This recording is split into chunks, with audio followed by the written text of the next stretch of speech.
My theory serves to tie two big conspiracies together regarding the involvement of the United States in World War II, which produced a conspiracy theory that echoes some of the stuff we talked about in the 9/11 podcast, specifically that of warmongering and potential motivations for either entering a war or letting an attack take place despite prior knowledge. The first angle suggests that US President Franklin Roosevelt was determined to aid Great Britain's efforts against the Nazis, so despite direct opposition to the war from the US public, manipulated events in the Pacific to provoke a Japanese attack on US soil, or airspace, technically. So essentially you're saying there wasn't really enough support in America to go into the war, so Roosevelt had to do it to drum support up.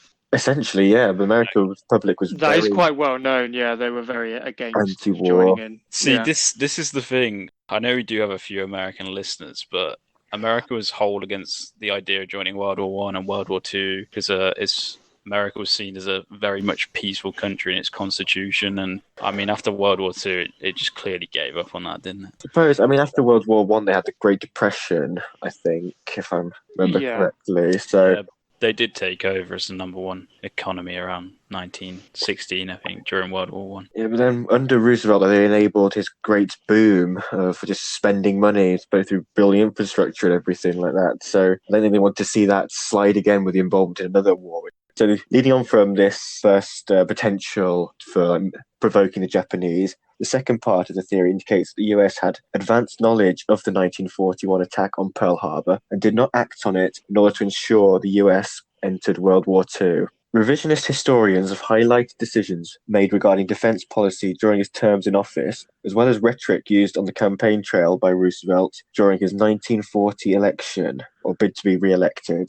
These were seen as underlying motivations to take the country to war, despite promising the American people he would not do so. By the time of the 1940 elections, World War II was already in full swing, following, as John mentioned, the Allied response to German invasion of Europe. As we said earlier, the American public strongly supported neutrality, with the belief that America's role in World War I had been a terrible decision, so determined not to enter another conflict. I don't know if you're going to touch on this, but do you mention how the Japanese thought America were going to get involved in the war? Because, not too much, not very much detail, so if you want to go into it a bit more, feel free. I'll quickly mention it. People always mention Pearl Harbor as a huge shock. Like, people say it came totally out of the blue, but I mean, in the Japanese eyes, they believe that America were always going to enter the war, and so they wanted to get a step ahead, and that's why they destroyed the stationary fleet at Pearl Harbor. So, I mean, America would lose a lot of their ships before. Yeah, I actually don't really mention that at all. I'm just thinking it's purely from the American perspective. So it's quite interesting. I mean, I think I remember reading that a Japanese senior military official said that Pearl Harbor strike was the strike that, well, they won the battle, but they lost the war effectively by doing the Pearl Harbor attack.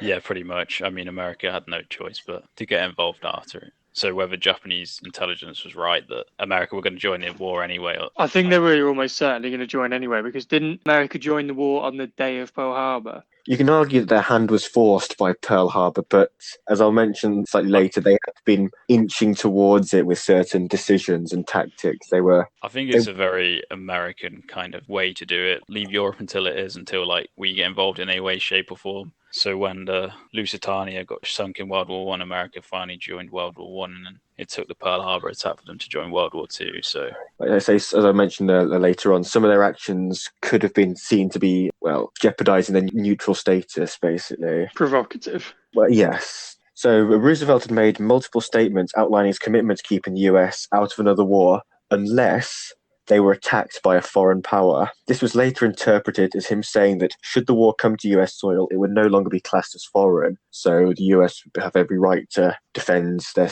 country and to enter the fray. Makes sense. So at the time of his re-election, Roosevelt was well aware of public sentiment, yet determined to ensure that the Allied forces prevailed. This involved repealing several neutrality laws, which allowed the sales of arms to Allied forces, as well as convincing Congress to enact the first peacetime draft. These measures were all seen by the government as being strictly defensive, aimed at reinforcing their neutrality, but critics have highlighted these actions as being the first steps towards US involvement in the conflict. In fact, UK Prime Minister Sir Winston Churchill foresaw this, saying that America's agreement to loan warships to the Allies set in motion a process that, like the Mississippi, just keeps rolling along. I mean, it's very hard to claim neutrality when you're lending warships, isn't it? Yeah, these are these sort of measures I was alluding to earlier, just little things. They're not actually taking part in the conflict, but say like having a draft during peacetime almost signals, right, we're getting ready for something, we need some more soldiers. So despite congressional approval of these measures, especially the leasing of the US warships, rendering the US all but belligerent in the conflict, they were still not directly participating in the war. These boundaries would be stretched further following incidents of German submarine attacks on 2 US ships, which led to an undeclared naval war against Germany. But still, Roosevelt was hesitant to ask for a formal declaration. He believed that he could obtain a public consensus in favour of war only if the country were attacked by a foreign power, with theorists alleging that he engineered this consensus by provoking the Japanese into attacking Pearl Harbor. A key piece of evidence revered by critics of Roosevelt was the infamous McCollum memo, written on the 7th of October 1940 by Lieutenant Commander Arthur M. McCollum of the Office of Naval Intelligence. This document detailed 10 actions which had the potential to antagonize the Japanese. Specific measures included moving US warships into the Pacific, using Dutch and British bases and supplies in the Pacific, enacting a trade embargo with Japan, and also recommending that the US fleet was moved to Pearl Harbor. This memo remained classified until 1994 and contained the notable line, "If by these means Japan could be led to commit an overt act of war, so much the better." I think the thing with moving the fleet to Pearl Harbor that's interesting is there was a lot of native Japaneses living in Hawaii, so it seems like the kind of place that you'd place it if you didn't want them to attack, because you'd just assume that they wouldn't want to kill any of their own people. Because I feel like there's actually more native Japanese and white Americans in Hawaii at the time. You could spin it the other way, though, couldn't you? Because if there's Japanese people there, or Japanese natives, the US government could go, well, look, Japan will stop at nothing. They've even bombed a ship stationed near some of their own people. So they're that dangerous and that cutthroat that something needs to be done about it. Yeah, I guess they could have known that was coming with the infamous Japanese honor code and kamikaze, and the emperor comes before everything, including your own life. So, I mean, Americans could have viewed the Japanese as willing to sacrifice their own people. Yeah, so one thing for sure, there was definitely Japanese spies in Hawaii. That's been documented. So this memo is believed to be one of the smoking guns regarding Roosevelt's involvement, but there's limited evidence to indicate that this memo ever made it as far as the president's office, which is sort of one of the running themes of much of the evidence I'm going to present as part of this conspiracy theory. It's all a case of, it's been suggested by theorists, but there's no official confirmations. As further evidence of Roosevelt's duplicity, theorists cite the fact that the administration failed to notify the military of decoded Japanese messages, indicating that an attack would take place on either the 6th or 7th of December. While conceding that Roosevelt engaged in deception and manipulation to advance his foreign policies, such claims have been rejected as reductionist and unconvincing. They lack the grounding to show that Roosevelt intentionally provoked the Japanese or allowed the country to be surprised at Pearl Harbor. This leads nicely on to the second part of the theory, the argument that US government officials had advanced knowledge of an imminent Japanese attack, having intercepted Japanese diplomatic and military messages detailing such attack. I think one thing I remember seeing about Japanese-American relations that could link in with the provocation is, I don't know if it was I think it was during the war, but before America joined the war, Japanese and American government officials met up, and the American government sent in their tallest and, most muscular and most built officials, and they completely towered over the Japanese officials. And these pictures, when sent back to Japan, kind of in a way worried the Japanese people.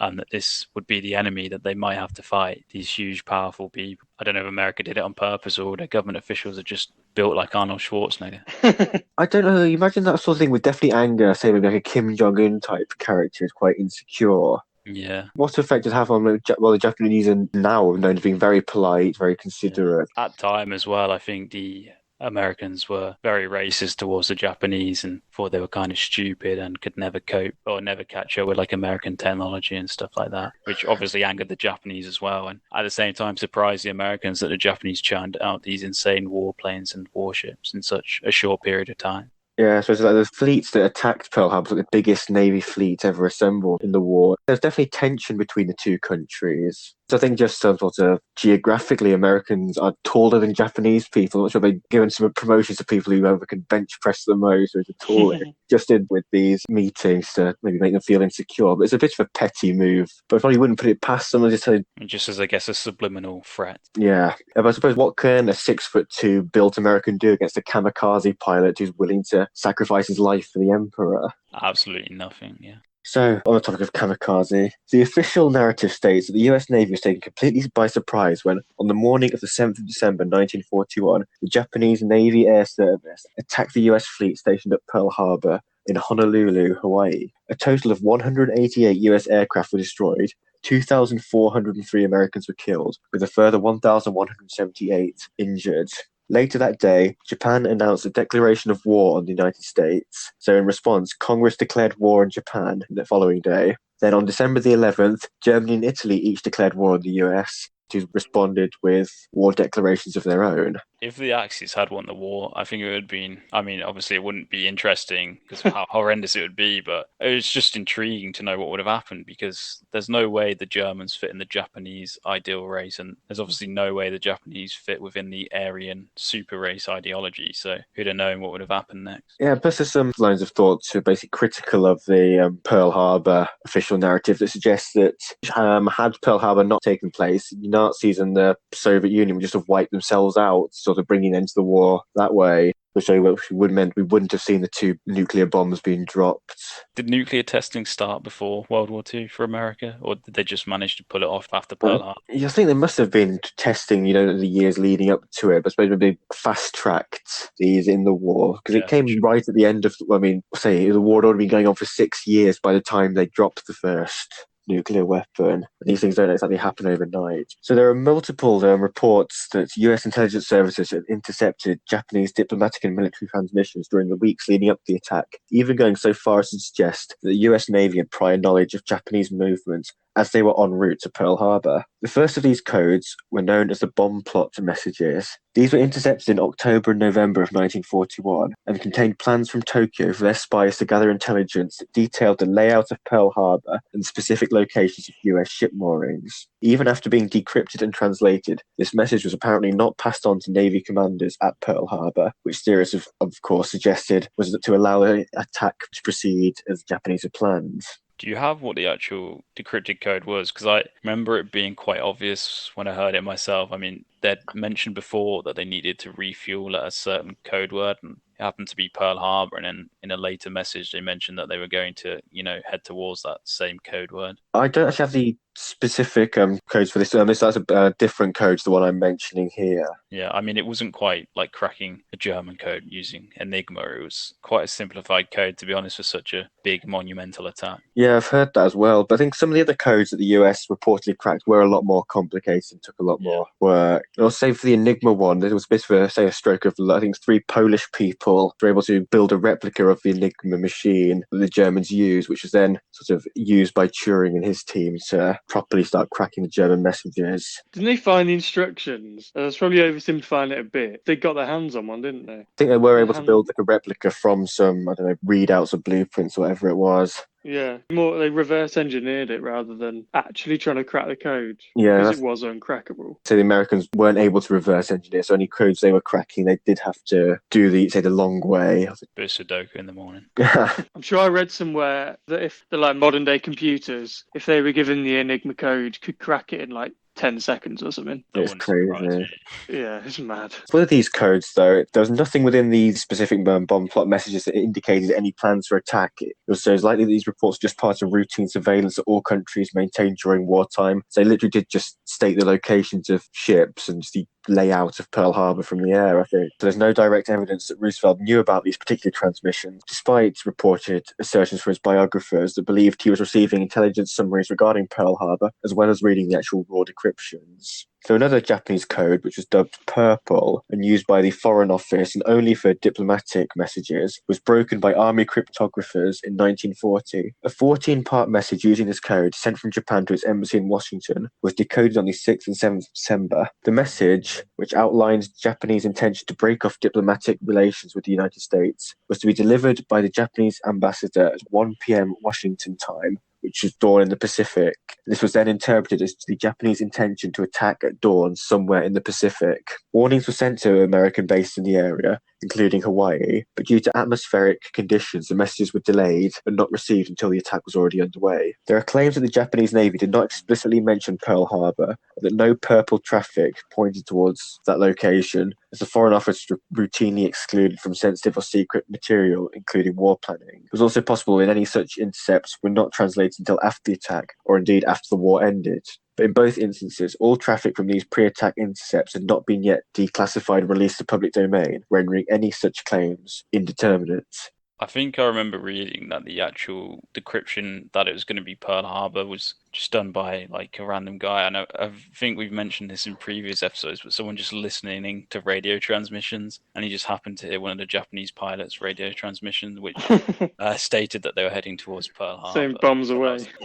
And I've seen a documentary on this, and he did contact the American Navy. And I mean, as you can kind of expect, a guy with a walkie-talkie just tuning into random things, and I mean Japanese random things as well. Guy didn't even speak Japanese, but somehow, they just laughed it off really, because it just seems such a unlikely attack. I suppose on that topic, the next sort of point I want to make is that were reports that suggest some ships, like I think it was a cruise line or something, on a routine journey from Florida to Hawaii, intercepted Japanese transmissions from the approaching warships, which recorded unusual radio traffic in a telegraphic language different from international Morse code. This is accounted by accounts from surviving officers from the Japanese ships, which state that there was no radio traffic to have been overheard by anyone. Their radio operators were left in Japan to send fake traffic, and all radio transmitters aboard the ships were physically disabled to prevent any inadvertent or unauthorized broadcast, contributing to maintaining a very, very strict radio silence, which ensured their warships preserved the element of surprise. Can you imagine if you were on a cruise ship near Hawaii the morning of Pearl Harbor and you just see like the largest air time going over, like bombers and, heading to the US Navy base? I think you'd be counting yourself lucky you're heading away. Oh, if someone's heading away from America, that's where you think they'd be heading, but... Sipping your mojito on the deck, enjoying yourself, knowing that you're heading away. Yeah, so there were multiple reports that the Japanese were very strict with how they communicated using no radio transmissions. They just relied on sort of using spotlights and flag signals just to maintain that element of surprise. Another angle that suggests a prior knowledge of the attack or letting it go ahead was the fact that there were none of the 3 US Pacific Fleet aircraft carriers moored in Pearl Harbor when the attack came. Yeah, I think people say if Japan had managed to sink those 3 carriers, they would have almost definitely won the war. Yeah, those 3 carriers helped America hugely win the Battle of Midway. That's an interesting one because as a result of Pearl Harbor, US Navy tactics had to change drastically to actually rely on aircraft carriers. Before they saw the capital ships as being destroyed and the warships, and aircraft carriers are actually kind of ironically seen as being expendable. But by seeing how effective they were deployed by the Japanese, able to just launch squadrons of planes from relative safety in the ocean, soon became, after Pearl Harbor, the most valuable part of the US Navy. So that's one such fact that sort of disproves this theory. And also the more tangible aspect is 2 of the carriers were actually on active operations at that time within the Pacific Fleet. So the Enterprise and Lexington were both on missions to deliver fighters to Wake and then Midway Islands, while the third, the Saratoga, was in routine refits at the Bremerton shipyard. So this is probably a lucky coincidence, you could say, for the US Navy that they had already scrambled these ships. These ships were already active. Maybe the one being out for president is a bit more of a smoking gun that's being very conspiracy heavy. I guess for a neutral country, though, you would say it's quite suspicious to have all 3 of the aircraft carriers in the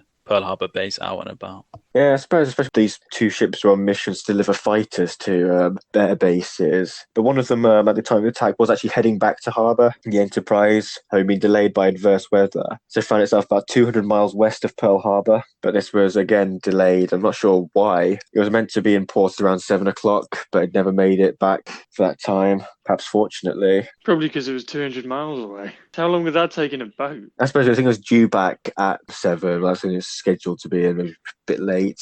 Not sure what time it was when it was 200 miles away, but that's just what the reports say. Got in at 7:01. Just pulls up as the first Japanese planes are striking, like, oh, what have we just sailed into? Turn around, reverse. I suppose you'd see it coming from because you're moving quite slowly as an aircraft carrier. Given stories of Japanese punctuality, you wouldn't be surprised to hear if they'd managed to get a ship in for bang on the exact time they're saying, 200 miles away. So the Americans could learn something from them. Also, interestingly, the first shots of Pearl Harbor were actually fired by the US Navy, who who happened upon a small Japanese submarine whose periscope was showing just above the surface of the waters outside Pearl Harbor. The American destroyer Ward was launched and sank a submarine at 6:37 a.m., just over an hour before the Japanese first struck from the air. I think these submarines were deployed by larger submarines, they call it midget subs, just a two-person vessel. Is that PC these days? That's the technical term. But yeah, so they went over to Pearl Harbor just to wait on the surface, only to strike when they heard the planes and the cavalry arriving. I think one might have gotten which happened to be spotted by a US ship returning to port. So they got the destroyer involved. So the US could be described as the aggressor. At the very least, you would have thought it would put them on high alert, seeing that. But I suppose if you say they only had an hour to prepare, there's only a limited amount of stuff you can do in an hour. Yeah, exactly. In terms of defending yourself. Yeah, so as for being the aggressor, it's just coincidence. The entire Japanese Navy is minutes away from striking, just in time you just scuttle the sub. Turns out Pearl Harbor was reactive this whole time. Yeah, I mean, of course, it's also widely recognised it's official that Pearl Harbor was a war crime because there was no official declaration of war, because I think it was actually delayed. So the Japanese couldn't send it in time before they actually arrived. Got lost in the post. Or something along those lines. There was something about how they had intended to send something to Washington and indicate the end of diplomatic relations. Just say as the entire fleet is arriving on US doorstep. Don't say we didn't warn you. Can you imagine if they actually hadn't, it just got lost in the post? They're just like so surprised when they rocked up at Pearl Harbor and the Americans didn't bother. Turns out they gave them like a month's notice. There's also allegations that the British had significant advance warnings of the attack as early as mid-November 1941, but chose not to reveal them so as to ensure America's entry into the war. Of course, these lack evidence and cannot be confirmed, along with many other allegations made as part of the conspiracy theory. There are also several documents pertaining to the attack that have not been released to the public, including reports in Churchill's personal records and documents detailing Japanese naval movements. And many documents were also destroyed during the war due to fears of an impending Japanese invasion of Hawaii. Naturally, this spawned much speculation and debate as to the role of Roosevelt in this monumental date which will live in infamy, as his post-attack speech recounted. So it's an infamous day in American history. So, did he play a role in pushing the Japanese hand to give a perfect excuse for the US to enter the war? Or was Pearl Harbor exactly as it seemed? A devastating surprise attack by the Japanese Imperial Navy that would ultimately signal the beginning of their demise. Over to you guys. Well, firstly, in terms of a rating as a theory, got to go for like a 8 out of 10 on that one. Pearl Harbor, one of the biggest events in history, and it's always spoken of as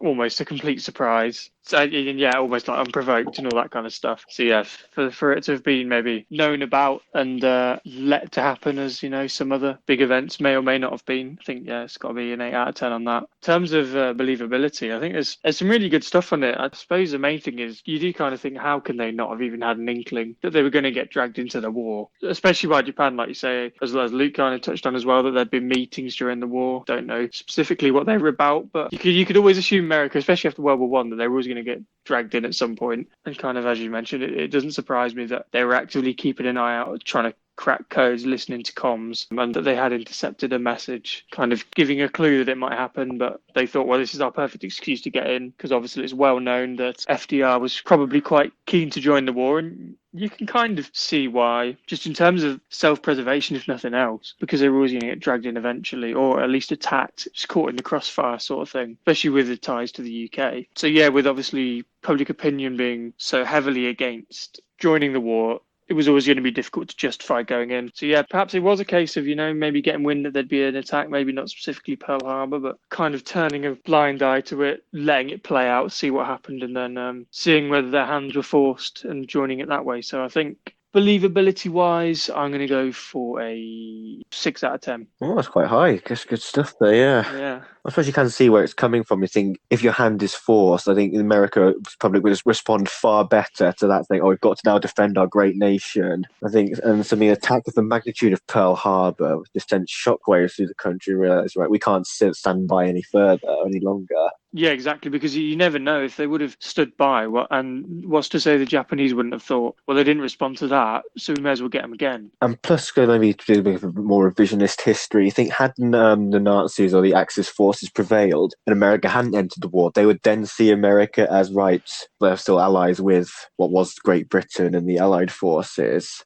And in the past, they would probably be opposed to our rule. Plus, it may have turned the Allies against them, kind of saying, well, why didn't you join? We really could have done with you, sort of thing. Exactly. What about you, Luke? Yeah, I think it's a really interesting conspiracy, and Pearl Harbor is always going to lead to conspiracies just because of how much of a surprise we're made to believe it is and how much of a surprise it really was at the time. It really does beg the question whether Japanese intelligence had something on America that suggested America were almost certainly going to join the war. Japan were doing very well in the war before they attacked Pearl Harbor, of course, and they'd taken a lot of China, they'd taken Korea, obviously years ago. They had Hong Kong, they had Singapore, and I mean, they were making their ways across Asia at a rate of knots. So it kind of seems weird that they're trying and go push out on another front without any knowledge as to suggest that America were going to try and put a halt to their proceedings. Additionally, I think the thing that you could argue here is that Pearl Harbor could have gone very, very differently if you, as you mentioned, the 3 American aircraft carriers were there. Arguably, Japan could have won the Pacific War. And again, that leads to more conspiracies as to